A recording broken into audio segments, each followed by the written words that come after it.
আসসালামু আলাইকুম। আজকে আমরা আসলাম আবার নিয়মিত পর্বে ভিটামিন বিষয়ে কথা বলতে, যেমন Osteocare, this calcium, magnesium, zinc, vitamin D, man woman অর্থাৎ পুরুষ মহিলা সবাই খেতে পারবে ডেলি একটা নাস্তার পরে, এবং চিপ রেটে 21 রিয়াল 21 রিয়াল পাওয়া যায়। ভিটামিনটা আসলে অনেক ভালো কোয়ালিটি, যেমন এখানে ক্যালসিয়াম আছে 800 mg, magnesium 300, zinc 10 mg, vitamin D যাদের উঠতে বসতে একটু সমস্যা হয়, হাঁটুতে ব্যথা, শরীরে ব্যথা করতেছে, দুর্বলতা লাগতেছে, তারা এটা খাইতে পারেন। তারপরে আছে যেমন জিপি ভিটামিন D3, এটা শুধু ভিটামিন ডি 1000, ডেলি একটা খাইতে পারেন। চাইলে দুইটাও খাইতে পারেন, যাদের একটু শরীরে হাড্ডিতে ব্যথা আছে বা উঠতে বসতে কষ্ট হয়, বা যারা একটু রোদে কম বের হয়, তাদের জন্য এটা খুবই ভালো উপকারী। ঠিক আছে, এটা ক্যাপসুল, সফট জেলের মধ্যে ক্যাপসুল আর কি। ঠিক আছে, এটা ভালো প্রাইসের মধ্যে 33 রিয়াল, 33 রিয়াল, 60টা ট্যাবলেট থাকে ভিতরে। Zamzam pharma, Saudia company, good quality.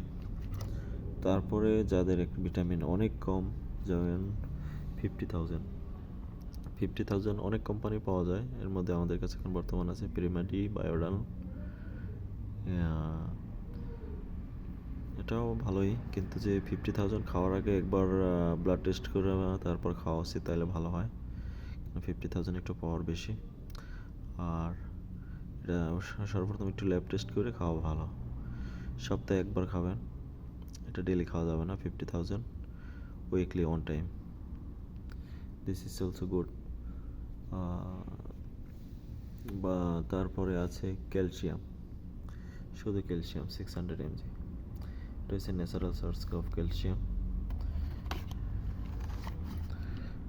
যাদের শরীরে একটু শক্তি কম পাইতেছেন, দুর্বলতা লাগতেছে, তারা এটা খেতে পারেন, ভালোই একটা ভিটামিন।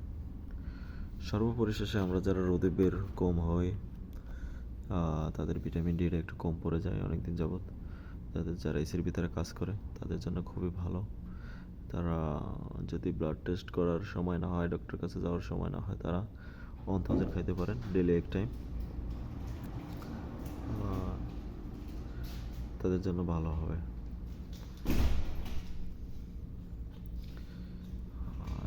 কেউ যদি আরও মেডিসিন সম্বন্ধে কোনো কিছু জানতে চান, কোনো কিছু জিজ্ঞাসা করতে চান, তারা অবশ্যই সাবস্ক্রাইব করবেন, লাইক করবেন, কমেন্টস করবেন, শেয়ার করবেন। ঠিক আছে, আজকের মতো বিদায়, ভালো থাকেন সবাই, আল্লাহ হাফেজ।